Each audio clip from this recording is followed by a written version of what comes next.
King's Landing is the capital of the Seven Kingdoms. The main city is surrounded by a wall, manned by the City Watch of King's Landing, also known as the Gold Cloaks. King's Landing is the most populous city in Westeros, but unsightly and dirty compared to other cities. Poorer small folk built shanty settlements outside the city. The stench of the city's waste can be smelled far beyond its walls. King's Landing, the principal harbor of the Seven Kingdoms, is rivaled only by Old Town, which is larger in area but less populous. King's Landing has the highest population in the Seven Kingdoms, but it is smaller than towns in Essos such as Selhoris, Valisar, and Volunteris, let alone the Free Cities. Prior to Aegon's conquest, the area around the future King's Landing was just hills and forests, with only a handful of fisherfolk living north of the Blackwater Rush. The mouth of the river had historically been claimed by Blackwoods, Brackens, Docklands, Fishers, Hooks, Massies, and Muds. 300 years ago, Aegon the Conqueror from House Targaryen led his army from Dragonstone and landed at the mouth of the Blackwater Rush, building his first fortress of wood and earth, the Aegon Fort, on top of the highest hill.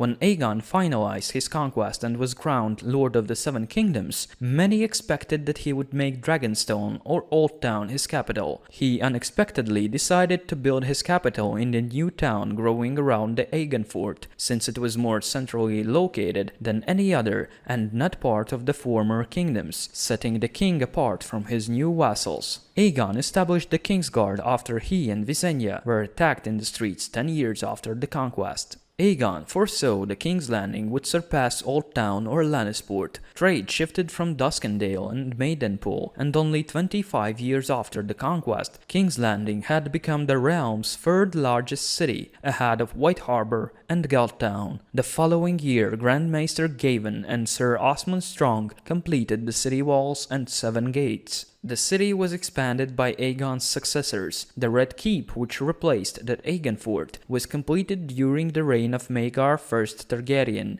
During the Faith Militant Uprising, their forces seized the Sept of Remembrance and the Red Keep, which was then under construction. Maegor the Cruel used Balerian's Dragonfire to destroy the Sept, and began construction of the Dragon Pit atop its ruins. Approximately 100 years after the conquest, aided by Sept and Barf, Jaehaerys the Conciliator encouraged the building of drains, sewers, and wells in the city, which also became connected with other regions by the King's Road, Gold Road, and Rose Road. At the beginning of the Dance of the Dragons, King's Landing was held by King Aegon II Targaryen, but later the city fell to Queen Rhaenyra Targaryen and her Blacks. Later in the same year, riots broke out against the rule of Rhaenyra. These culminated in the mass storming of the Dragon Pit, the deaths of 5 Targaryen dragons and thousands of small folk, and the destruction of the Dragon Pit. Rhaenyra abandoned the city, which fell into chaos, and met her doom at Dragonstone. The civil war ended with Aegon Fort Targaryen succeeding Aegon II, and Lord Cregan Stark briefly held court during the Hour of the Wolf that lasted 6 days. The Mad King largely remained within the Red Keep after the defiance of Duskendale, and, disgusted with King's Landing, considered building a new marble city on the southern shore of the Blackwater Rush. During Robert's Rebellion, also called the War of the Usurper, Aerys sent Queen Rhaella Targaryen, pregnant with Princess Daenerys, with Prince Viserys to Dragonstone after King's Landing was informed of Prince Rhaegar's death at the Trident. 7 is a sacred number for the faith. Thus, Aegon I Targaryen had 7 huge gates built at the entrances into the capital of King's Landing. Each is protected by portcullis, heavy doors, and armed guard. Dragon Gate leads north to the King's Road. Lion Gate leads west to the Gold Road. Old Gate, River Gate, known as the Mud Gate by the population of the city, leads south to the King's Road and the Rose Road. It connects Fishmonger's Square and the wharfs on the Blackwater Rush. Gate of the Gods, King's Gate, outside of which are tourney grounds. Iron Gate leads to the Rosby Road. The Great Sept of Baelor, located on Visenya's Hill. It is the holiest sept of the 7. The Dragon Pit, a huge dome now collapsed that used to hold the Targaryen dragons.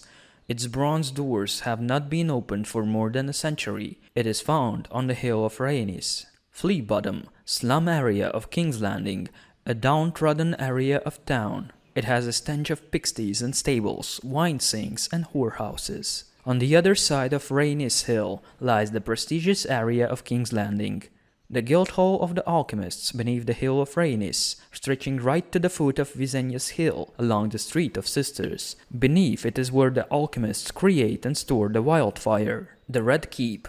After the completion of the conquest, Aegon ordered the construction of a permanent royal castle on the hill, where he raised Aegon Fort previously. The construction was completed during the reign of Maegor I Targaryen, who killed all those who worked on the castle to preserve its secrets.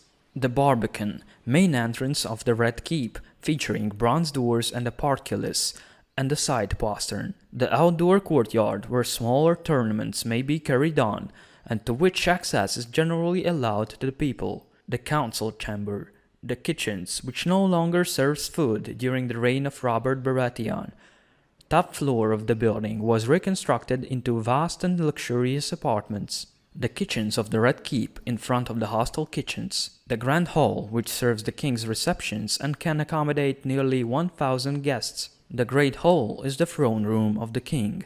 The Iron Throne sits on a raised iron dais with high and narrow steps. A long carpet stretches from the throne to the hall's great oak and bronze doors. The hall itself is cavernous and can sit 1,000 people. It is oriented north to south, with high, narrow windows on the eastern and western walls. Skulls of the Targaryen dragons once adorned the walls, but Robert Baratheon had them replaced with hunting tapestries at the beginning of his reign. The Godswood at the Red Keep is an acre of elm, alder, and black cottonwood trees. The Heart Tree is a great oak whose limbs have become overgrown with smokeberry vines. The apartment of Varys, the armory, kennels, the courtyard, with access from the outside courtyard protected by a drawbridge. The small hall. It can accommodate only 100 guests. The Tower of the Hand. It is a large tower that can accommodate the Hand and his household, and that has several barracks below. The kitchens of the Little Gallery. The Royal Sept. The Maiden Vault. It is a long slate-roofed building located behind the Royal Sept. Its entry has 2 tall carved doors. Baelor I Targaryen confined his sisters there, claiming it would prevent any carnal thoughts. The stables, the pigsty, the barracks of the Goldcloaks, the Serpentine Steps, the lower courtyard, and other stables. White Sword Tower, slender building located on the side of the Bay of the Blackwater. The ground floor serves as a meeting room for the Royal Guard. It has a white table shaped like a shield supported by 3 white stallions. The basement is a storehouse for weapons and armor. It is the first and second floors of small rooms for the 6 extra members of the guard.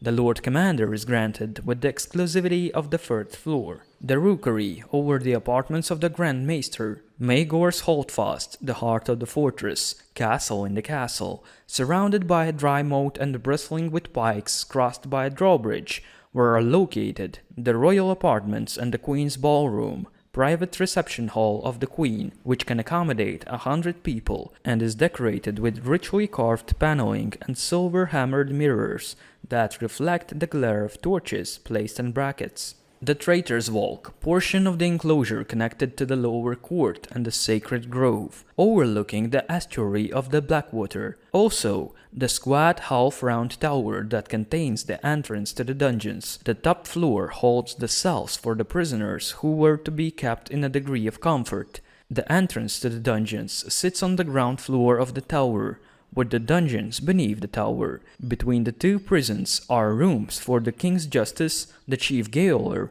and the Lord Confessor.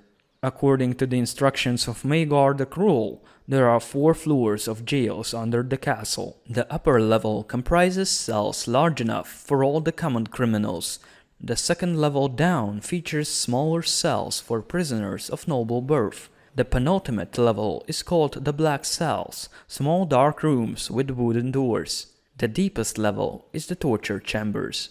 The Red Keep has a network of secret passages and tunnels. King Maegor had them built to enable him to make a quick escape should his enemies ever trap him. The tunnels are supposedly full of traps. Some tunnels are of stone, while others are earth supported by timbers. Some of them are so small that a grown man must crawl through them. Some pass very close to other rooms in the keep, allowing a hidden person to eavesdrop on conversations. Of course, there are many other houses in Crownlands, some of them barely known, some already extinct, some are facing extinction, and some are hiding in Nassas, waiting for their turn to strike, and deserve a separate story. Thank you for the attention. See ya!